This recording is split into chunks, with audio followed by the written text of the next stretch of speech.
As a CTE educator, CTE to me means equipping my students with the knowledge and skills that are necessary for them to be successful with their post-secondary plans.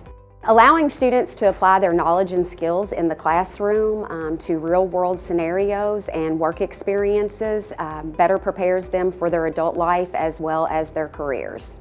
They have the opportunity to learn about basic budgeting, learning about credit for once they do go out of high school, how to get that started. They learn the basics on loans, whether it's home loans or auto loans for their first car.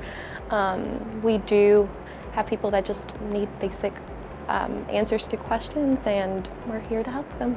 To me, career technical education means communication, because I'm usually not loud or talkative, so it really helped me be more friendly, talkative. Career and technical education means engaging.